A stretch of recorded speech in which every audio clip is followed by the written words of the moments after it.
Bagfuel, baby. 50 years of hip hop is coming.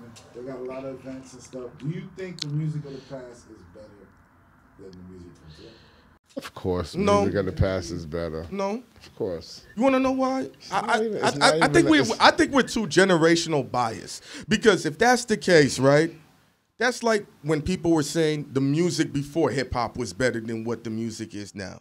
I just feel like people like to have trouble adjusting with the era. Remember what you said, Esso, in your famous rant. Don't get stuck in your era. Right? Does your father believe his music is better than the music you grew up on? Yes. I never asked him. Ask him. He believes the football players are better back then than they are now? I don't think so. He thinks they're tougher. You think they're tougher now? He thinks the older players are tougher than the players, not necessarily better, but tougher. That's what he feels. Do you think there's only one theory behind the music not being better for me? Go for it. They don't take enough time for it to be better. It was more of a collaboration of great musical minds. So you didn't have Michael Jackson going into a studio with an engineer just taking beats from people and putting it with other songwriters trying to write records. It was the power of collaboration and taking time and being able to be delicate with these records. They don't do that. It's not that they can't do it, they just don't do it. This day and time is hurry up, hurry up, hurry up, hurry up. I need it out fast. We're going to film this today. Ghost will have this shit out tomorrow. Why? Volume. Yeah. Why? Because people need to be fed. They didn't need to be fed that way. We consume. It took a longer time for us to consume things. So of course things would be better because we had more time to be better. I'm not taking away from none of the rappers or the singers or songwriters. Y'all just are not privy to say we're gonna go do a project and we're gonna take a year and a half to do this project, and we're gonna send you to Minnesota to go work with Jimmy Jam and Terry Lewis, and we're gonna send you to California to go get the hip hop vibe from Dr. Dre. We're gonna send you to New York to go work with Puffy.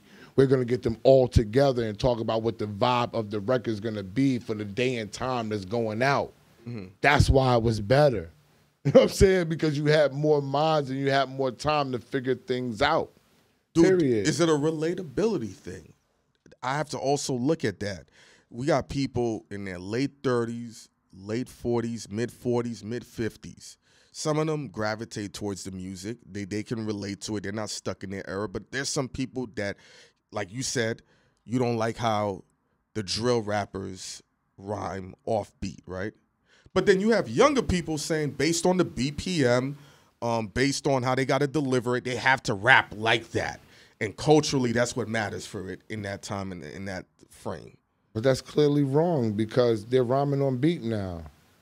When we spoke to Big Glau, you know what I'm saying? When we was in Atlanta, he said it just needs time to evolve more. He said more people are starting to rhyme on beat, and they are. They're rhyming. In order to take it worldwide. See, it's certain things about music that's not old school. There's certain things that are just standard about music. When you're playing the piano, it's certain things. It's keys. It's keys. That it's always going to be those. It's always going to be those things that are certain things that are in music and being on beat on any tempo, rock music, rap music, whatever, folk music, gospel music. It's all on beat. It's meant to have a melody. So once they find that place to be on beat, then we good. But that's not downing what people is doing now and not being in the vibe of being in your time. That's just music melody. All right, let me say this, right? When hip hop started, you know, it was a lot of sample-based music, taking old records and chopping it up. And that was a very tough thing for people. They're like, yo, they're not creating their own music. They don't have live instrumentation, musicians coming in. That's where the sample clearance came. Yeah, but over time, we saw that. But does that mean that the music of how these guys were using samples was bad music? No. Let me ask you a question. Because they're sampling music from the past and putting it in, doesn't it make it more timeless? It depends on who it makes it timeless for. Because what happens is, depending on the age and depending on these people's parents, they might not have been introduced to that song. So that new art. The feeling of the record is always going to be that feeling because the record is a sample. The feeling. No, because you got to actually execute the sample right. There's a lot of dudes that do. I'm not saying every record. I'm just saying, like, One More Chance, Biggie is gonna feel that same way no matter what. Nah, I don't disagree. I'm gonna tell you why. Years ago, this is years ago. I'm mad I lost this. I had all Biggie vocals clear with no beats on them. All of them, top from every song, even up to the new ones that they use. And even though they tried to put it on timeless beats, it just didn't work. You got to be really talented to pull that off. I just think even how when you're producing records, there's a way you got to rhyme on it, drop on it, make it work. So you can have a timeless classic. That don't mean you execute the record right. I agree with that. You got to execute. And me personally, execute the sample right. Yeah, this is why when I'm talking about performance, being able to execute how you deliver your content, how you deliver your mindset, your creativity, your business, you still got to execute. Otherwise, sampling is good. It's an art form, in my opinion. Sample though. The idea of the sample is this: you sample it, you cut it up, you make it young for what the young people want to do. Up to date, right?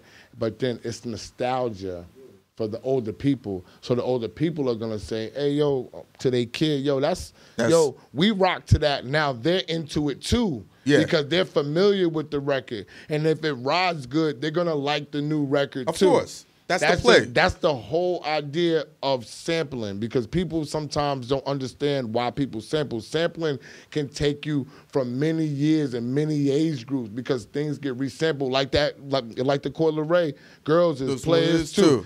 That been sampled over 90s, the 2000s, the 2010s, the 2020s. You know what I'm saying? So all those age groups are familiar with that beat.